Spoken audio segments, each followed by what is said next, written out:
Hey, good morning, gents, Good morning. Good morning. Good morning. and a very happy Easter to you all. Merry Easter. That is Happy right. Easter. What a beautiful day we have. So, Easter has arrived, and The Blue Bonnets are here. blue bonnets have arrived. So it's a Are they beautiful on day. campus? Yes, there are some on campus. Good. It was funny. Somebody posted. They said you can't pick a blue bonnet, but you can mash them all down with all your kids taking photos of them. That's right. That's correct. I That thought is I thought correct. I thought you could just mow a path right through them so you could walk easily. You can't do that. Good morning, Samuel. Good to see you. Oh, Mm, We need some people waking up. They better get going.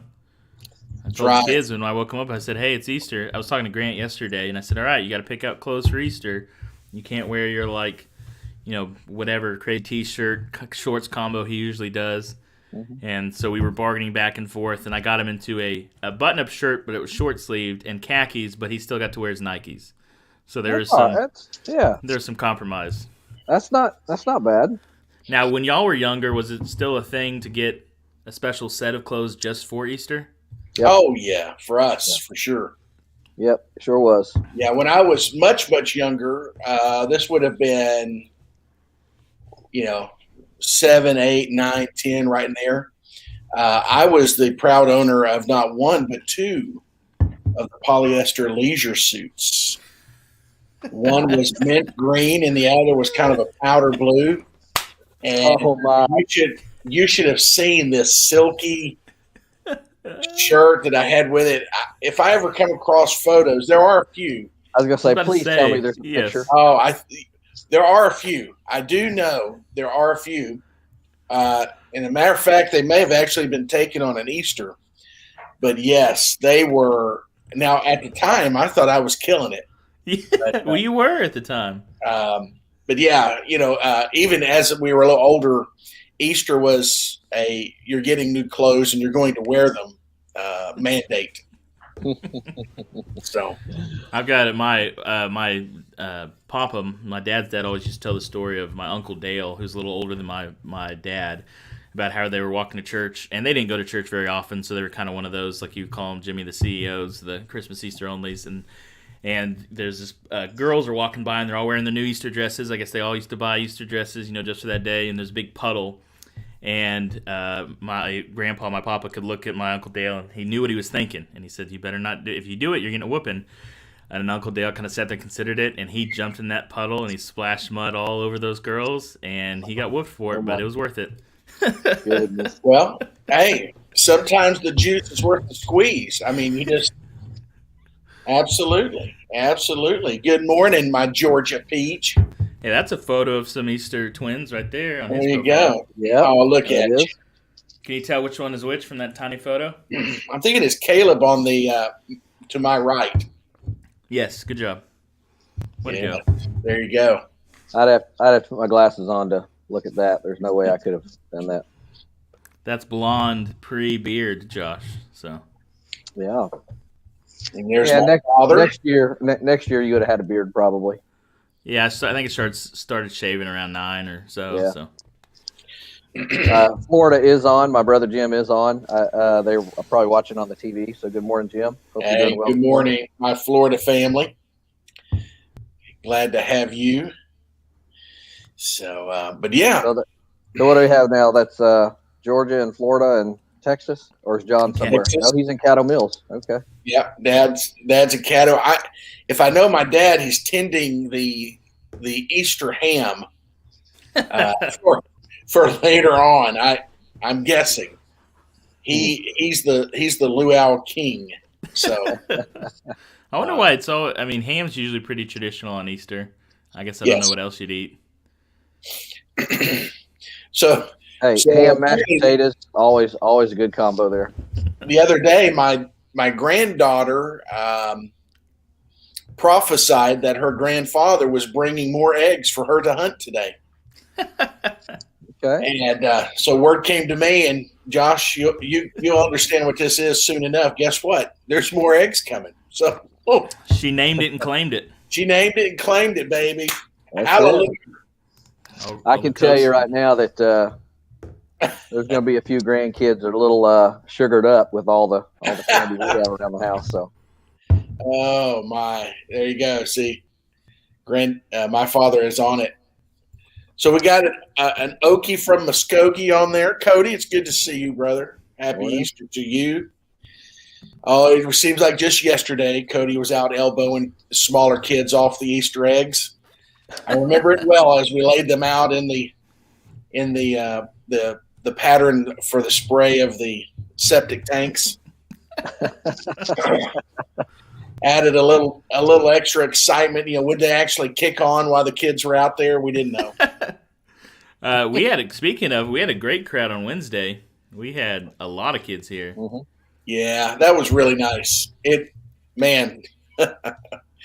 pictures were great. It was great seeing actually some faces I haven't seen in a while. So that's great. That's right, knocking Nick Atkin back off his game. Oh goodness. Yeah, CJ just wanted 2 eggs so he could shake them. That's all I wanted. Well, I saw all those eggs out there, and if I'm being honest, I thought, well, we'll have to pick those up, or the lawn care will just have to run over them. But, well, some of our eggs have, the wrapped Reese's egg in an egg. Mm-hmm. So Morgan might be elbowing out Jackson, for some of those, today. We'll see. But every one of those eggs got picked up. Every one of them. I mean, there's a whole large trash can full of empty eggs, and they're multiplying. So, and I don't know why I was the focus, but on those confetti eggs that got smashed, I had confetti eggs smashed on me, probably about a dozen, including some inside. And I don't know who started telling kids of all shapes and sizes to come smash confetti eggs on me, but I'm still picking pieces out of my beard. Well, one of the kids walk up to me, and I'm cued in on what's going on. And my first thought is, nah, Chief, take it on down the road. But then I thought, well, I don't want to be that pastor.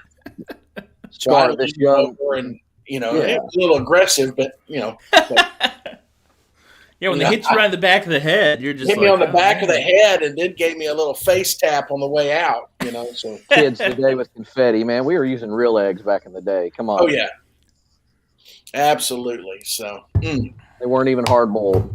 So Josh isn't. I think the FDA had banned them by the time he came along. But Jeff, you remember those hard plastic eggs that we would get, and they had some sort of white filling. Oh yeah. And they were just terrible. And right up there with Peeps with me. Terrible. See, Peeps, I don't get. Now I know people. My daughter's one of them. She's a Peeps nut, but so is Melinda. She just chimed in from over here. I don't get it. Hey, just buy you a box of packet peanuts and save yourself the money. Didn't we? Was it last year, the year before, or something, when there's something happened and they weren't making them, or they weren't making enough of them, and there was a big old Peep shortage. There you go. Yeah, COVID.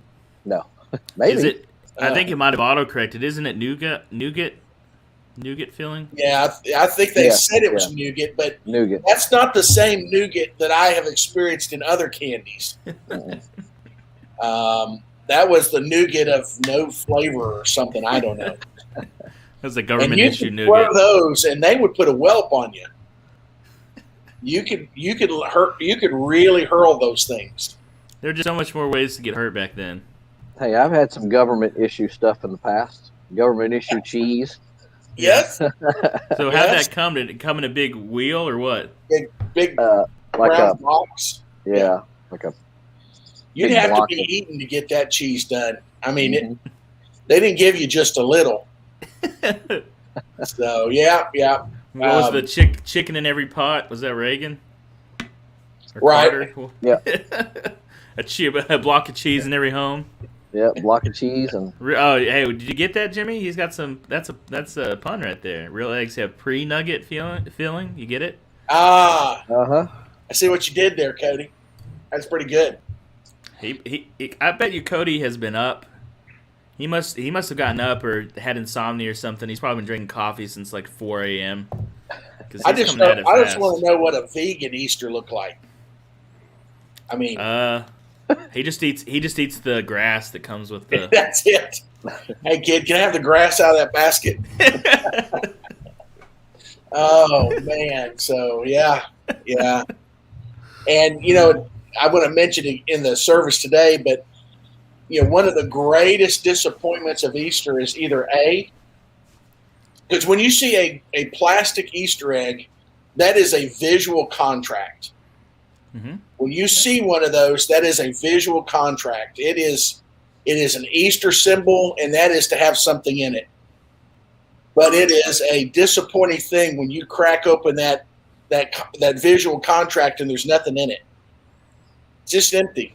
Or there's like just a mint, one of those little lifesaver chalk mint things. Yeah. Now, a very close second in that is if there's something in it, but it's been out in the lawn too long. Yeah. And it's just from last Easter. Yeah, it's just black melted glob of, so yeah. Yeah, filled with jelly beans, and it breaks open, and then you have to actually pull the grass off the jelly beans. Yeah. Morning, buddy. Good to see you. Hey, I put some. Yeah. I put some money in some of the eggs we hid. That's how that you get the kids when they're older. You're like, instead of candy, like, hey, there's a 20 in one of these. See, the rabbits are safe, but their carrots aren't. Still other carrots, and then they die. I know. So I know. Hate Selfish, self-centered.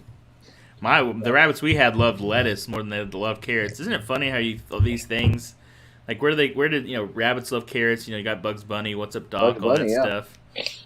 I don't know. Are we allowed to mention Bugs Bunny? We better. I love Bugs Bunny. Is that acceptable? I don't know. So he's from Brooklyn. Oh my goodness! So who's the guy that voiced? Was it Mel Blanc? Mel Blanc, yeah. Mel Blanc. I was watching some stuff with him, and what's the show that he always was on? That's the guy that reminds me of Kevin Spacey. I can't remember him right now, but I like to watch old TV, and he was doing all his voices, and I was like, I couldn't believe how many voices Mel Blanc did. Yeah. He did like 75% of Warner Brothers cartoons. He was amazing. And who was the other growing up with us, Jimmy? Impressionate. Rich Little. Was that who it was? Yes. That He name- was one of the earliest. Yeah. Yep. You got to catch some of his stuff, Josh. I'll have to look it up. I'll look it up. So Jeff, are you the granddad that puts money in your Easter eggs? Well, we didn't this morning or last night. We didn't last night, so who knows? I might have to change that out. Yeah, I hadn't decided. Right now, there's not any, but that could change between now and egg hunt time. So, well, Jeff, if you don't have enough people to get it, I'll come hunt for some egg money. I'm not too proud. now Yeah. I don't think our target audience is the 12 and below. Probably But not. part of my concern is setting the precedent that the Easter Bunny gets all the pop for the cash-filled eggs. Oh, that's easy. You just never tell your kids that they're real. So We did. well, that's Cody. He loves to break all of the wonderful mysteries of childhood.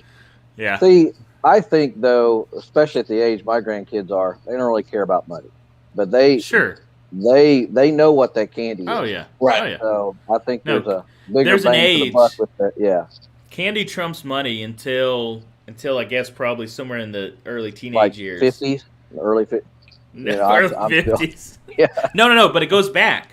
So Yeah. like candy trumps money, and then as you're a teenager and like Right. maybe a broke college kid, and then it goes forward where you're like, I want that candy again. So Yeah, there's a cycle to life, but I gotta run into the other building, so I'm gonna let y'all all right, we got All it. right. handle this plane. We get I'll see you settled guys in. later. We'll leave it to Jeffrey, and I'll back away myself. All right, I'll have you come back on here in a second. Well, good morning, everyone. Happy Easter. Okay, so we are continuing our series on Gods at War. If you want to pick this book up, it's a nice little read. It's not too bad. We're going to kind of go through this series for the next several weeks. Let me kind of re-level set folks where we're at. So this particular series is helping us as believers recognize that there are little g gods in our life or idols in our life that maybe we don't recognize, that we tend to put above our relationship with the Lord. So, and the question that we will ask ourselves, or one of the questions is, what do we sacrifice for? What do we sacrifice to achieve these things? Whether it's success in business, or a large bank account, or popularity, or education, or whatever the case is. And then one of the things we talked about last week was God is not interested in any type of org structure or hierarchy. Sometimes we say, well, I'm going to put God first. God's not interested in being first, because if he's first, he can be second, he can be third, he can be fourth, depending on what we're prioritizing in our life. So, sort of a better translation where it says, you'll have no other gods before me. You'll have no other gods in my presence. And sometimes we'll say, well, I'm not an idol worshiper. I don't have graven images or gold images or wooden statues or things like that I bow down to and worship. But we'll start identifying things in our life that end up taking priority over our relationship with the Lord, and anything that does that is certainly an idol. So what I wanted to touch on this morning is we'll look in Joshua 24, where verse 14. We'll start in verse 14, where Joshua is going to kind of give a speech to the Hebrew people. But what I want to talk about first is kind of keeping things in perspective. Dreams are great, goals are great, aspirations are great. It is not a bad thing. So as we go through these series, don't hear me say that you shouldn't have goals, that you shouldn't have dreams, you shouldn't aspire to be at the top of your field, or another degree or PhD, or an extra dollar in your savings account. I'm not saying these things are bad, but what I want us to do is keep those things in perspective and kind of evaluate where those things lie in our lives, and if in any pursuit that takes precedent over our pursuit of the Lord can become a little g God in our life, or an idol in our life, if we want to do that. So as Moses led the Israelites out of Egypt, where they had been enslaved for several generations, 400 plus years or so, God had certainly demonstrated his power when he's leading them out. He had demonstrated the 10 plagues. He had split the Red Sea. He was providing food from heaven. He was, providing water through a rock. He was leading them by, a cloud by day and fire by night. So God's power was demonstrated. He was faithful of taking care of Moses and these homeless Israelites as they left Egypt. But the people still didn't have faith. They still constantly complained. They still constantly whined.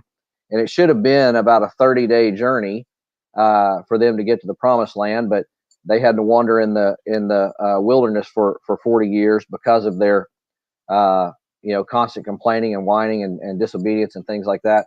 And in fact, Moses and his generation died out before they could enter the promised land. So by the time we get to Joshua 24, Joshua himself has become an old man. He's over 100. He's probably like 110 or so, somewhere in there. He's up there, right? So at this time, Joshua had been,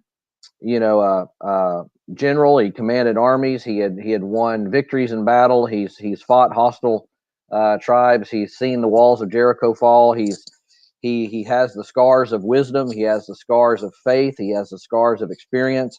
Jimmy, you don't have to come on now, but when we come back together, I want to talk a little bit about the scars of wisdom, for the believer, or the scars of faith and the scars of experience, and those can be beautiful things. But so Joshua seems to know maybe that his time is coming to an end. He doesn't have much time left on earth, and you know what? The last words of an individual who maybe understands that their time on earth is shortened or going to be short are very important, right? So Joshua gathers his people together for a kind of his farewell address. In verse 14, he says, "Now therefore fear the Lord and serve him in sincerity and truth, and put away the gods which your fathers served beyond the river and in Egypt, and serve the Lord." If it is disagreeable in your sight to serve the Lord, choose for yourselves today whom you will serve, whether the gods which your fathers served, which were beyond the river, or the gods of the Amorites in whose land you are living. But as for me and my house, we will serve the Lord. So as we go through this series, one, Joshua is going to remind his people, okay, make a choice. He doesn't tiptoe around the issue.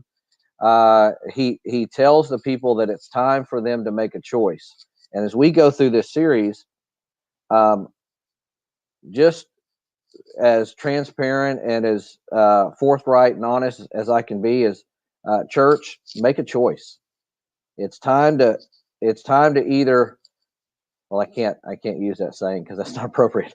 It's it's time to start serving the Lord and not having one foot in the world and one foot in the church, because it just doesn't work. So Joshua's going to say, hey, make a choice, and choose door number 1 or door number 2 or door number 3. I can't remember there used to be a show where they, like a game show where you had to pick a door. Let's Make a Deal, I think. So he's saying, listen, you can follow God, the God of Abraham, the God of Isaac, the God of Jacob, or you can choose one of the other gods that's behind one of these doors, but you need to choose, and whatever it is, you need to go in that direction. And what is frustrating for Christians, for believers, for the church, is that a lot of times we want to have all the doors open to us, and we kind of say, okay, Jeff, you're talking about serving little gods. I don't really serve little gods, but we do, church. We serve the God of money. We serve the God of success. We serve the God of notoriety. We serve the God of higher learning. We serve the God of self. We serve the God of pride. We do serve these things. And as we go through this series, the important thing is for us to recognize any areas in our life that we can say, okay, wow, this does take precedent. Do your children take precedent over your relationship with God? If so, that's an idol. Does your spouse take precedent over God? If so, your spouse is an idol. Do you take precedent? Do your wants and your needs take precedent over your relationship with the Lord? Then yourself is your idol. We all have it. I'm not sitting here preaching and to you, because we all have these things. So Joshua's saying, hey, you can go to door number 1, follow the old gods from beyond the river, follow the gods that you met next in Egypt, or follow the local gods where you're currently at. So if we kind of maybe modernize this up just a bit, maybe the people might tell Joshua that, hey, great speech, Josh, but we're not really into this worship thing, and we're not really that religious, so I'm not really worried about what you're saying. Religion is good for you. If you want that for you in your house, and you go ahead and do it. But here's the mistake that sometimes that we make is we tie worship to religion. But what I want to say is sometimes we have a misunderstanding of what worship is. And if we take all the religious words out of it and all the religious aspect out of it, worshiping, a risen Savior here on Easter morning, worship is simply a human reflex to put our hope in something or someone and then chase after it. It dominates our time, it dominates our emotions, and sooner or later, it ends up defining who we are. So before long, our lives begin to take the shape of what we care most about, i.e. worship. So I just don't want us to understand, worship is worshiping the Lord, and somebody might say, well, I'm not really that into church, so I don't have to worry about this. But the thing is whenever we put our hope in ourselves, we put our hope in something else, we put our hope in some individual here on earth or some aspect of a pursuit, and it dominates who we are in our time, that is worship of that. So as we go through this. Are we putting popularity above God? Are we putting success above God, or money above God, or relationships above God, acceptance, or retirement, or whatever the case is? So, all right. So let's look at these kind of like 4 points on a compass, where we'll talk about these doors that Joshua mentions. And he calls his people to choose. And I think this morning I'm calling the church to choose. I'm calling the believers to choose one of these doors and walk through it. But don't choose the path of the world and still think that that you're going to be right with the Lord, because you won't be. So point 1, he says, hey, you can choose God of our fathers. Now, therefore, fear the Lord and serve him in sincerity and truth. Put away the gods which your fathers served beyond the river and in Egypt, and serve the Lord, in 24:14. So long before God spoke to Abraham and told him of the future of his people, that he'd be a father of many, many nations, Abraham's ancestors worshiped the gods of the region that they were living in. His father Terah was an idol worshiper. So Joshua asked the question, hey, are you going to go back and default to the gods of your ancestors? And it's a valid question. And so for us, how do we raise our children in faith? What are our homes look like? Some of you may or may not have children, but what is going on in your homes, and what idols do we erect in our homes that teach our children about who we are, what we are, or teach our friends about who we are and what we are? In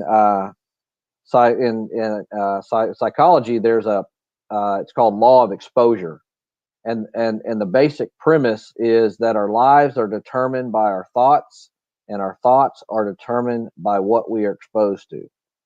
So this means that our minds, absorb, and our lives ultimately reflect whatever we are most frequently in contact with or exposed to. So we shouldn't be surprised if we have a tendency to worship things of the world, or ourself, or sports, or finance, or education, or whatever the case is, if that is what consumes us. So if all we're doing is practicing what we grew up with, we have to ask ourselves, what did our mom or our dad, or what did our close friends or close family members, what motivated them? Was it sports? Was it sexual conquest? Was it money? Was it wine parties, or beer and fishing in the afternoon and on Saturday afternoons, or entertainment, or shopping, or career-minded parents, whatever the case is? So the most natural path in the world for some people is to simply adopt what their parents did. So Joshua's saying, hey, door number 1 is just simply do what your parents did. Just simply do what the generations did before you. So that is 1 point on the compass, or one door that he says that you can go through. The second one is, the gods of your past, the gods that your ancestors worship. Joshua specifically mentions Egypt, because remember, they had been there for multiple generations, and I'm sure that the ways of Egypt probably infiltrated into the Hebrew people. So the Egyptians worshiped nearly everything. So the Hebrew people were Egyptian slaves. They were longer than the U.S. has been a nation, right? Like 400 years. So there's no way that they couldn't have been immersed in that society and not taken something with them when they left. So Moses led the people out, and they said, hey, you've got some habits, you've got some worship styles, because you've been here in this region for so many years. And that is another door that you can choose. You can simply do it because it's kind of what you're used to. And a lot of people become Christians and realize, or maybe not realize, that they kind of bring some of their past with them, and then they expect some of the old habits to make their way into the church, and the church to change to meet the habits of their generational influence. But Joshua was saying, you can choose that, but don't expect that to be the the ways of the Lord either, because we cannot meet God and not meet Him on His terms, and then continue with our old ways. I need to pick up the pace just a minute for a second. So point number 3, gods of our culture, or the gods of the Amorites, in whose land you are living. In 24:15, he says, these were the gods that were in plain sight where you're at right now today. The Israelites were, living in this, diverse society, much like, modern society, today. There were many people groups, many different gods, many different ways to get to heaven, is what the world would preach, or many different ways to God. But two of the most significant factors that kind of consistently determine which God is going to win in the battle. Remember, it's called Gods at War. So there's this continuous battle that's going on in our lives, the things that we want, the things that God wants us to have, is that the time that we devote to it, and then the place that little g God has in our lives. So how much time do we devote to our career as compared to our relationship with the Lord? Hey, I know we need to work. I know we need to work 40 hours, or plus, a week. And I understand from a total hour, perspective, that work is probably going to take, most of those hours. But where do we put that in perspective? When we have downtime, are we still working, or are we, doing something else? Or is it our pursuit of our hobbies, or, pursuit of, enlarging our bank account, or pursuit of our own success, whatever the case is. So we got to remember that Baal started as a weather god, and then expanded, into fertility and all these other things, right? So the people gave Baal a little bit more credit than maybe Baal should have, received, even in their own misguided way. So what Joshua is saying, listen, you can just serve the gods of what's going on today, whatever the culture of the day is. And those gods kind of have home field advantage, if you will. So whatever the flavor of the day is in our society, you can just worship that. Joshua says, walk through that door, and you can do that. And that would almost seem harmless, and almost seem natural to them at that particular time. But as we know, it's not pursuit of the Lord. But Joshua says, but for me and my house, point number 4 is, we're going to serve the Lord. Joshua declares his choice and expects others to do the same. He's been a leader, but he also realizes that they may not. But what he's saying is, he's kind of separating the wheat from the chaff, right? He's trying to say, listen, just do it. But don't try and say you're pursuing God, but you're going to also walk through door number 1, or door number 2, and door number 3. So if we fast forward a little bit, a couple chapters after Joshua 24, and Jimmy, I'll bring you back on here for a couple minutes. But then Joshua, the son of Nun, the servant of the Lord, died at the age of 110, and they buried him in the territory of his inheritance in Timnath Harris, maybe in the hill country of Ephraim, north of Mount Gash. All that generation also were gathered to their fathers, and there arose another generation after them who did not know the Lord, nor yet the work which he had done for Israel. Listen, the gods of this world, the little g gods of this world, never ever surrender. They're always wanting their place in your life. They're always wanting their priority in your life. And it's always enticing from one generation to the other. But here we see, one generation later, they don't even know anything about Joshua. They don't even know anything about the God he served. They chose something different. So, and it's, we talked about Joshua having the scars of faith and the scars of wisdom, and things like that. But here we are, one generation later, and they don't even, it says all that generation also were gathered to their fathers, and there arose another generation after them who did not know the Lord. And I think it's in part because as Christians, as a church, we want to walk through all the doors, and we don't give anything consistent to those who come after us. So, quick idle check, and then I'll get some thoughts from our pastor. How close are your choices to those of your parents? Hopefully they are good, but listen, your faith cannot be your daddy's faith or your grandpa's faith or your Pentecostal grandmother's faith, right? It has to be your own. What gods would you identify as the gods of the culture that we are living in today? So, are we kind of walking that fine line of, God of society? How has following Christ impacted your choices? There is an impact if you're going to follow the Lord. And then what past priorities and pursuits continue to influence us and rise above our relationship, with the Lord. So, all right, with that, Pastor, what do you think? Well, the little g gods of our world are much like gravity. They never take a day off. And each generation gets to wrestle with them. And Ecclesiastes tells us there's nothing new under the sun. We repolish them, we repackage them, we resell them, brand them, as it were.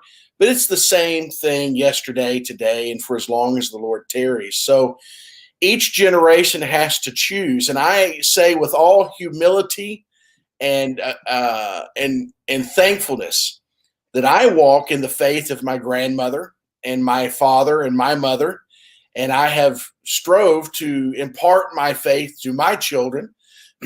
And I pray that they'll choose and continue to choose, that path. But yes, one generation can easily depart, and we may be looking at a generation that will have some dark days. I read an article just this week that said that church membership is now at an all-time low in the U.S. at under 50%. Mm-hmm. So what does that mean? Well, one, we could be discouraged, but two, we could be encouraged. That means people just need to hear. People need to see. People need to be called. And what I do know is the Lord will allow us to walk to a point of clarification.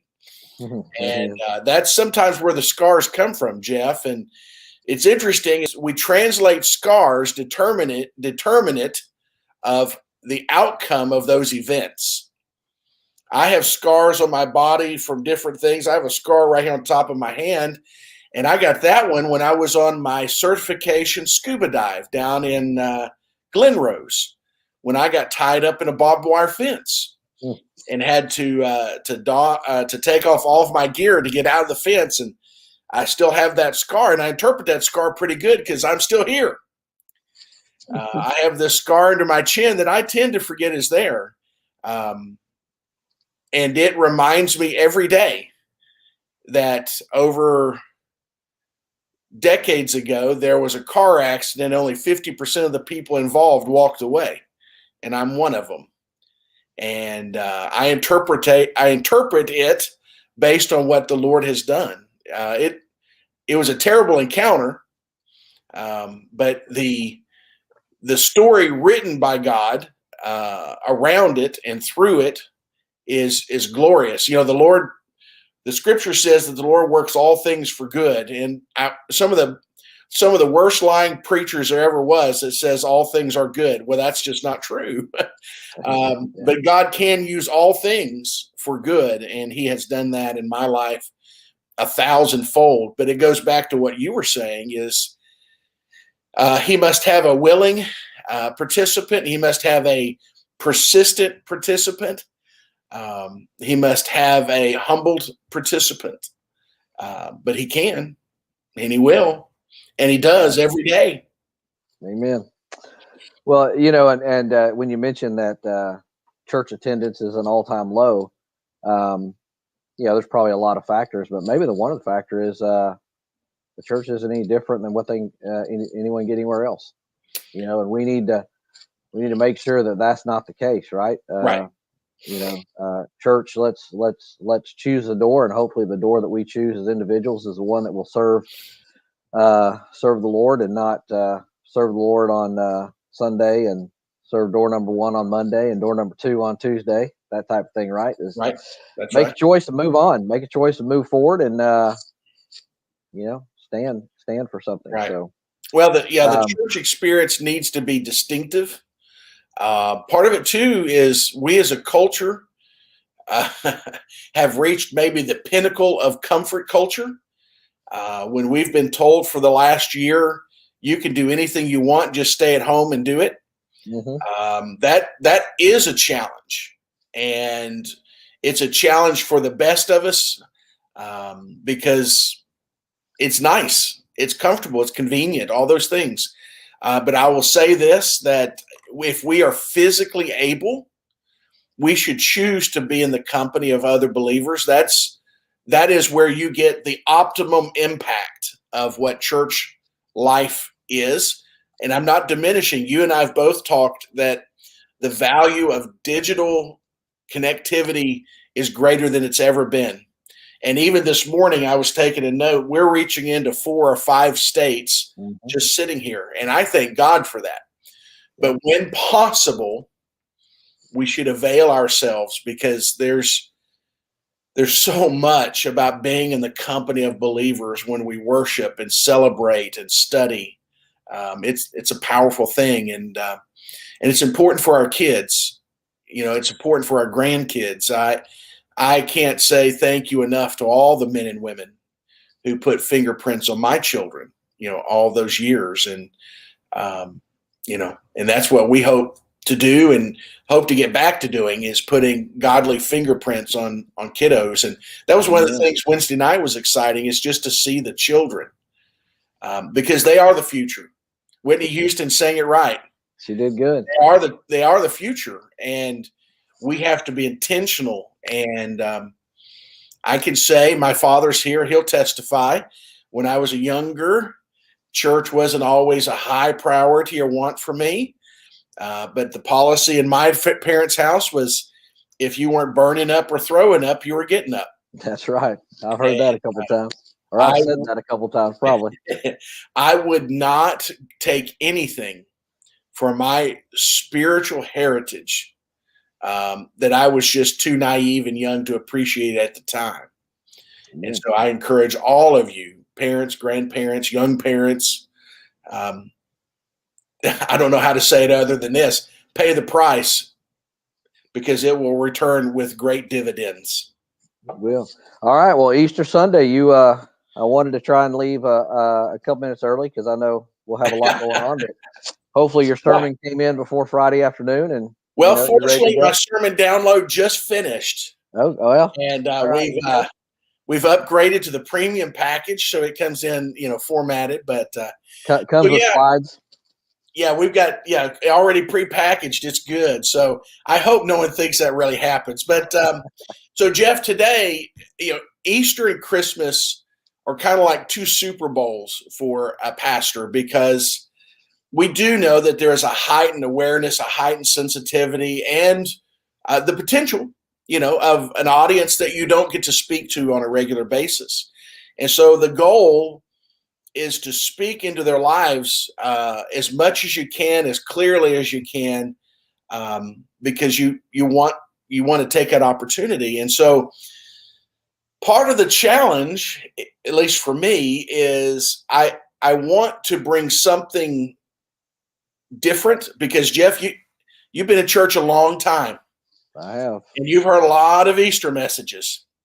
And I really hope that when you leave today, you go, well, I've heard all that before. You want to bring that. And, today it's going to be different. Jeff knows the message type presentation, as it were, will be different, I promise you, than what you'll see in other places today. And, just the sermon title, The Empty Promises of Easter. I mean, just that title alone makes you kind of scratch your head, because empty promises, that does not invoke Easter happiness. But what if I told you there really are empty promises in Scripture, empty promises that, well, they make a difference. So we're going to talk about those today. Tease. Yeah, that's a little tease, a little dump into the next segment, and but well, hey, you better not give too much. People may not return. So let me. I'll let you close it out, but let me just say a word to my brother Jim. Glad you're on this morning. I hope you're having a good morning. I love you, and I'll see you when I can. So the rest of you, I love you too, and hopefully I'll see you here in a few minutes. But if you'll close us out, I'll get on up there and see you in the service. Awesome. Well, as always, I want to say thank you for being with us. Just the fact that you make the time to be here blesses us, and we believe by faith that our time with you blesses you. And today is a day that we celebrate an event that changes everything, and that is the resurrection of Jesus Christ. We believe in the physical, bodily resurrection of Christ. He is alive. He is resurrected. He is returning. And those things make this life not only bearable, but enjoyable. It gives us a hope and a person and a passion for this life, but it gives us a peace for the life that is to come. Because through the risen Savior, we all can have the hope of heaven.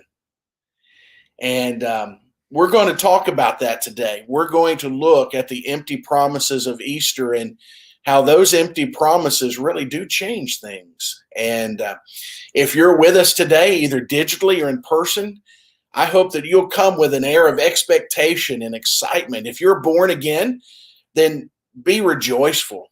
We know that we look around and things on some fronts look uncertain. Things on some fronts feel uncomfortable. And the truth is, and on some fronts, we're in the darkest of the valley. But in all of those places, Jesus is there. And in all of those needs, Jesus will provide and guide. That's his promise. And the challenge that we face every day is God a God of his word? And we're going to talk a little bit about that today as well. So again, thank you each and every one for being here. To our wonderful family in Florida, we love you. And we hold you very dear and near to our minds and our hearts today. And to all of you guys, Jason in New Mexico and Cody in Oklahoma and Caleb in Georgia, all of you guys, we just love you. And we're so thankful that you choose to be here with us. And we're so happy to be there with you. I hope that I will get the privilege of seeing you in about 15 minutes or so, either here in person or here on the digital worship. So I'll look forward to seeing you there. May the Lord bless you and keep you. May the Lord make his face to shine upon you and give you peace. Until I see you soon, be well, be blessed, and let's continue to be a part of the answer and not part of the problem. Till then, I'll see you soon.